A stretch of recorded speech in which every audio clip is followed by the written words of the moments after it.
Quello che faccio vedere oggi è come costruire un asse di rotazione, un perno potrebbe essere, con dei materiali facilmente reperibili in ferramenta, al brico. Ciò che serve è una vite, ma va bene anche un pezzo di barra filettata, un dado autobloccante, un dado normale,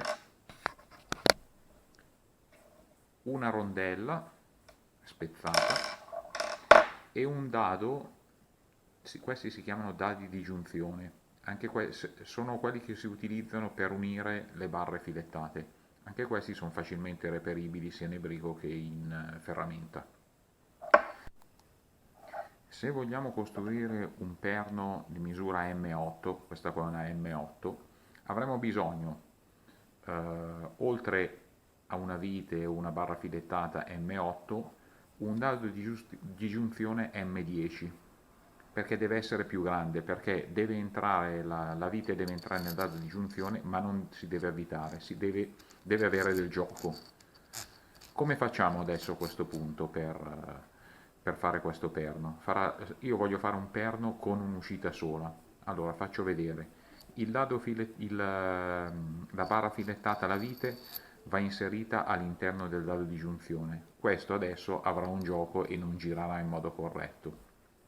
Per farlo girare in modo corretto, vedete che questo è un dado autobloccante, il dado autobloccante da un lato ha un cerchio in cui all'interno è presente il teflon per bloccarlo sul filetto. Ecco, noi questo dato qui lo avviteremo al contrario, in modo che andrà a finire in battuta sul nostro dado a giunzione.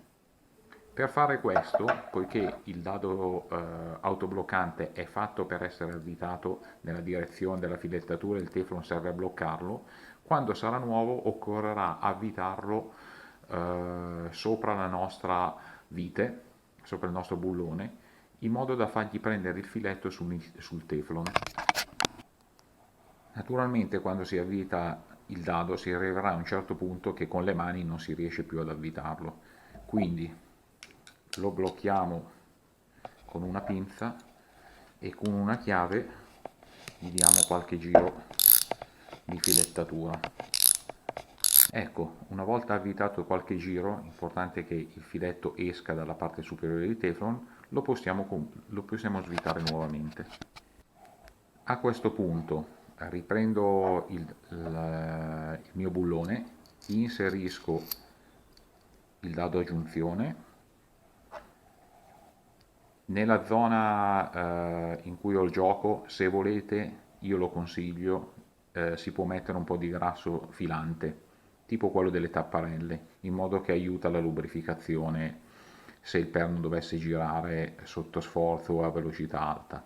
A questo punto si avvita il dado dalla parte in cui c'è il teflon, si avvita a mano e poi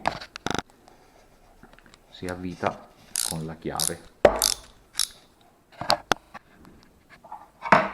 Allora, come ho detto, si stringe il dato autobloccante avvitato al contrario, tenendolo fermo con una chiave dall'altro lato, fino ad arrivare a quando non si avvita più.